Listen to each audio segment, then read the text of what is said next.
نبی کریم صلی اللہ علیہ وآلہ وسلم دے غلاموں حضرت زید بن لبید، نبی کریم صلی اللہ علیہ وآلہ وسلم دے صحابی، ابن ماجہ شریف حضرت زید بن لبید، اے ابن ماجہ حضرت زید بن لبید آدن نبی کریم صلی اللہ علیہ وآلہ وسلم فرمایا، حضور فرمایا اے زید بن لبید ایک وقت آئے گا، اللہ اکبر کبیرہ، زیاد بن لبید حضور فرمایا میری امت ایک وقت آئے گا کہ میری امت وچو علم اٹھ جائے گا۔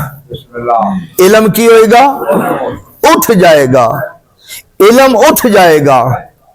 نبی پاک صلی اللہ علیہ وآلہ وسلم دے غلاموں حضرت زیاد بن لبید عرض کی یا رسول اللہ علم کس طرح اٹھ جائے گا؟ قرآن اساں بھی پڑھ دیاں، اسی اپنی اولاد نو بھی پڑھانے ہاں، ساڈی اولاد اپنی اولاداں نو بھی قرآن پڑھا رہے، علم کس طرح اٹھ جائے گا؟ نبی پاک صلی اللہ علیہ وآلہ وسلم فرمایا کال ساکے لٹ کا، کال ساکے لٹوں کا، امو کا زیاد، حضور فرمایا زیاد تیری ماں تنو ڈھونڈے تو گم جائیں، تیری ماں تنو لب دی روے، میں تے تنو سمجھا مدینے دی اندر فقیر تو ہی ہیں، لیکن تنو یہ نہیں پتا با علم کس طرح اٹھ جائے گا۔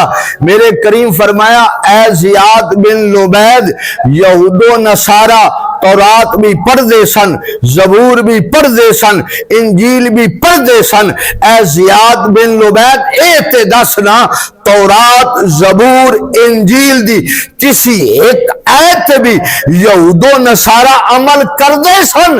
حضرت زیاد بن لبید آدم سونا نہیں پڑھ دے ہاں، لیکن کسے آیت تے عمل نہ کر دے۔ حضور فرمایا اسی طرح اے زیاد بن لبید میری امت بھی یہ وقت آئے گا قرآن پڑھیں گے لیکن قرآن دی کسی آیت تے بھی عمل نہیں کریں گے،